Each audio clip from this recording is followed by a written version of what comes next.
दोस्तों नमस्कार।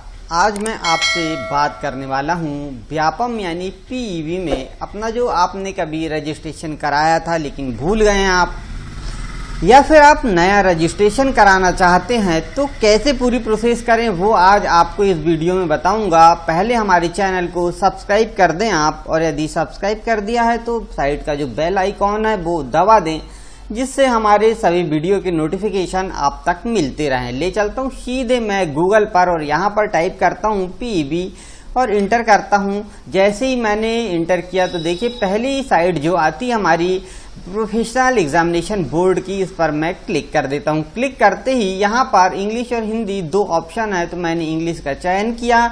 इसके बाद सीधे मैं जाऊँगा ऑनलाइन फॉर्म पर। यहाँ पर देखिए उम्मीदवार की प्रोफाइल दिखाई दे रही है। यहाँ पर उम्मीदवार की प्रोफाइल के बाद में आपको यहाँ पर उपलब्ध सेवाएं पहला ऑप्शन, दूसरा उम्मीदवार प्रोफाइलिंग और तीसरा विकलांग पंजीयन की बात की जा रही है। तो मैंने कभी यहाँ पर अपना फॉर्म अप्लाई किया था, लेकिन अब मैं सब कुछ भूल चुका हूँ, तो मैं कैसे अपना पंजीयन प्राप्त करूँ या कोई नया उम्मीदवार है वो कैसे अपना पंजीयन करे, वो सब मैं यहाँ पे पूरा इस वीडियो में आपको बताऊंगा शुरू से अंत तक लेकर।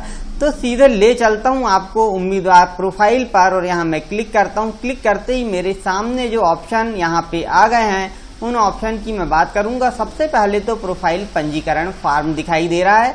यहाँ पर यदि मैं नया व्यक्ति हूँ, नया उम्मीदवार हूँ तो प्रोफाइल पंजीकरण करूंगा। दूसरा, यदि मैंने पहले से प्रोफाइल बना रखा हूँ तो प्रोफाइल पंजीकरण फॉर्म संशोधन करूंगा। लेकिन प्रोफाइल तो मैंने बना लिया हूँ, लेकिन मेरे पास पंजीकरण नंबर नहीं है, तो मैं उसे कैसे प्राप्त करूँ वह भी मैं बताऊंगा। प्रोफाइल पासवर्ड यहाँ से प्राप्त कर सकते हैं। प्रोफाइल जो है उसे पुनः अपलोड कर सकते हैं या पुनर्मुद्रण कर सकते हैं, प्रिंट ले सकते हैं। और प्रोफाइल पंजीयन में मोबाइल नंबर अपडेट एवं पासवर्ड प्राप्ति eKYC द्वारा सत्यापन द्वारा किया जा सकता है। और आवेदक का प्रोफाइल पंजीकरण क्रमांक प्राप्ति यहाँ पे हम कर सकते हैं। तो अब मुझे सबसे पहले पंजीयन क्रमांक प्राप्त करना होगा, तो मैं देखता हूँ कि पंजीकरण क्रमांक कैसे मिलेगा। तो मैं सबसे नीचे जो पंजीकरण क्रमांक प्राप्ति पर क्लिक कर देता हूँ। क्लिक करते ही यहाँ देखिए खाली स्थान बना हुआ है, यहाँ पे मैं अपना मोबाइल नंबर यहाँ पे डाल देता हूँ। और मोबाइल नंबर डालने के बाद जो कैप्चा बना हुआ है यह जोड़ दूंगा मैं, और दोनों को ऐड करके यहाँ आगे बढ़े पर क्लिक कर देता हूँ। क्लिक करते ही देखिए एक OTP मुझे अपने मोबाइल पर प्राप्त होगी। देखता हूँ कितने समय में प्राप्त हो रही है OTP, क्योंकि इसमें कभी कभी समय भी लगता है और कभी तुरंत यह OTP मिल जाती है। लेकिन यह OTP मुझे अब मिल चुकी है, तुरंत यहाँ पर OTP आ चुकी है। तो यह OTP मैं यहाँ पे डाल देता हूँ, और डालने के बाद आप देखेंगे यहाँ पर OTP सत्यापन कर प्रोफाइल पंजीकरण क्रमांक प्राप्त करें लिखा हुआ। मैंने यह देखा और यह आपकी प्रोफाइल पूर्ण है। यहाँ पर मेरा पंजीकरण क्रमांक भी लिखा हुआ है। लेकिन अब एक मेरे सामने यह समस्या आती है कि जो पंजीकरण है मैंने यह लिख लिया हूँ, और लिख लेने के बाद में मैं पुनः वहीं पर जाता हूँ, क्योंकि मेरे पास अभी पासवर्ड नहीं है इसका। तो पासवर्ड के लिए मैं पुनः वेबसाइट पर जा रहा हूं, और देखिए आपको पुनः गया मैं फॉरगेट प्रोफाइल पासवर्ड पर जाना होगा। मैं जैसे पासवर्ड की बात कर रहा था तो प्रोफाइल पासवर्ड यहाँ पे मैंने सामान्य पंजीकरण क्रमांक लिखा और नीचे मोबाइल नंबर लिख दूंगा। तो मैंने मोबाइल नंबर पुनः लिख दिया, और लिखने के बाद जो कैप्चा बना हुआ है वह ऐड करके जोड़ दिया यहाँ पे। अब देखिए यहाँ पर मैं सबमिट कर देता हूँ। सबमिट करने पर आप देखिए मेरे पास रजिस्टर्ड मोबाइल नंबर और ईमेल आईडी पर यह पासवर्ड आ जाएगा, ऐसा कहना है। तो ये लीजिए मेरे पास मोबाइल पर दोनों चीज आ गई है। मोबाइल नंबर पर भी अर्थात मैसेज के माध्यम से भी आ गया है पासवर्ड, और मेल पर भी आ गया है। तो देखिए अब प्रोफाइल पंजीकरण फॉर्म संशोधन करना है। मैंने आपको बताया था कि फॉर्म पूरा भर चुका हूं मैं, और भर लिया हूं। तो मैं चाहता हूं कि यहाँ पर जो फॉर्म है इसे मैं टेम्पलेट कैसे तैयार करते हैं वो आपको बताता हूँ। फॉर्म भरना भी आपको सिखा दूंगा। तो यहाँ पर सबसे पहले जो पासवर्ड दिया गया है वो पूरा लिखना होगा मुझे। तो मैं यहाँ पे लिखकर आपको बता रहा हूँ कि क्या क्या यहाँ पे मेरे जो पासवर्ड आए हुए हैं तो वह पासवर्ड मैं यहाँ लिख देता हूँ और लिखने के बाद में आप देखिए जो कैप्चा बना है उसे मैंने ऐड किया और प्रोसेस टू एडिट के लिए मैं चला गया यहाँ से क्लिक करके। तो यहाँ पर eKYC पंजीकरण अनिवार्य बोला है, तो eKYC OTP द्वारा सत्यापन पर मैंने क्लिक किया और आगे बढ़े यहाँ पर लिखा हुआ है, तो आगे बढ़े पर मैंने क्लिक कर दिया यहाँ। और देखिए यहाँ पर मेरा आधार नंबर लिखा हुआ है, तो यहाँ मुझे ये जो ऑप्शन बना है इस ऑप्शन पर मुझे क्लिक करना होगा और क्लिक करके जो कैप्चा है 2+2 तो मैंने करके जनरेट KYC OTP कर दिया यहाँ पर। अब पुनः मेरे पास एक OTP आएगी, इस OTP के माध्यम से मैं लॉगिन करूँगा यहाँ पर। तो यहाँ पर OTP मुझे प्राप्त हो गई है और OTP मैं डाल देता हूँ यहाँ पर और गेट डिटेल करता हूँ। अब देखिए आपके सामने बिल्कुल तुरंत यहाँ पे मेरा फॉर्म ओपन होके आ जाएगा और जो फॉर्म ओपन होके आया तो देखिए ये फॉर्म में क्या करना होता है, यह सब मेरा नाम है, पता है, सब लिखा हुआ है और यहाँ पे मेरी फोटो लगी हुई है और घोषणा पत्र भी यहाँ पे बना हुआ है। अब लीजिए पंजीकरण के लिए संशोधन करने की बात मैं कर रहा था, तो पंजीकरण संशोधन कर देता हूँ।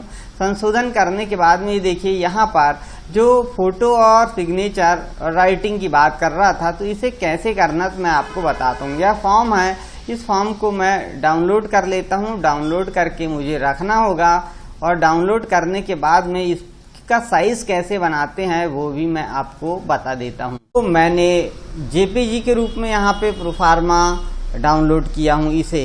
अब मुझे यहाँ पर नई फाइल लेना है एक, और नई फाइल लेने के बाद में आप देख रहे हैं कि यहाँ पर 724 और 1024 का पिक्सल लेना है और 96 का रिजोल्यूशन लेना है और यहाँ ओके कर दूंगा मैं। ओके करने के बाद में यहाँ पर जो ये प्रोफाइल बनी हुई है इसे पूरा मैं कॉपी कर लेता हूँ और यहाँ पे कंट्रोल के साथ शिफ्ट दबाकर इसे मैं यहाँ से कॉपी कर लेता हूँ। अब देखिए कॉपी करने के बाद में मैंने यहाँ पे लाके रख लिया हूँ। अब यहाँ पे आपको दिखाई देता होगा और इसे मैं सेट कर लेता हूँ। इसकी बाउंड्रीज जो है बना लेता हूँ और इसे पूरे पेज पर ले आता हूँ मैं। और इसके बाद में पूरे पेज पर लाने के बाद में आपको दिखाई दे रहा है मैंने पूरा पेज यहाँ पे सिलेक्ट कर चुका हूँ। और इसके बाद में अब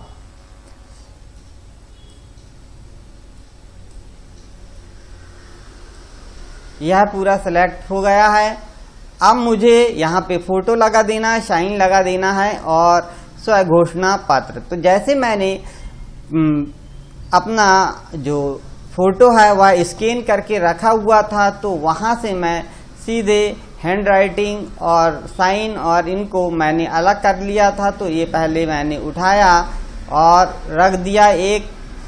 दूसरा मैं यहाँ से साइन भी रख लेता हूँ और तीसरा यहाँ पे आप देख रहे हैं हैंड राइटिंग, तो हैंड राइटिंग भी मैं यहाँ पे पूरा लिख देता हूँ। अच्छा अब देखिए जैसे मैं एक एक को यहाँ पे सेट कर देता हूँ। सबसे पहले यहाँ पे आप देख रहे हैं मैं यहाँ साइन की बात करता हूँ, तो साइन जो है मैंने उठाया साइन पूरा और साइन को कंट्रोल के साथ शिफ्ट के साथ दबा के मैं यहाँ पे रख देता हूँ। अब यहाँ पे साइन ये देखिए और मैंने ये सिलेक्ट किया और सिलेक्ट करके उठाकर ये साइन मैंने रख दिया। अब यहाँ पे साइन को मैं छोटा बड़ा भी कर सकता हूँ, यदि मैं चाहूँ तो अपने हिसाब से मैं इसे सेट कर दूंगा बीचों बीच साइन को।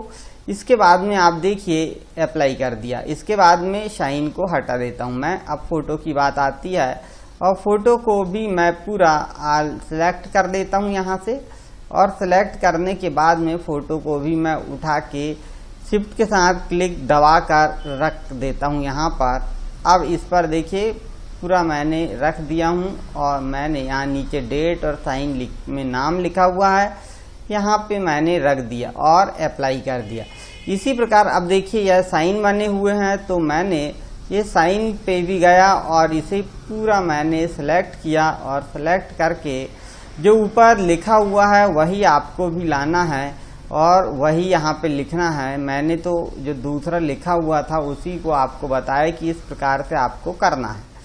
अब देखिए यहाँ पर मैंने इसे यहीं सेट कर देता हूँ, जमा देता हूँ पूरा जमाने के बाद में आपको देखिए ये कॉर्नर जो है, इस कॉर्नर से लेकर इस कॉर्नर तक पूरी लिखी हुई हैंड राइटिंग की मैंने जमा दिया राइटिंग को, अप्लाई कर दिया। अप्लाई करने के बाद में आप देखेंगे कि मैं इसे अब सेव कर देता हूँ।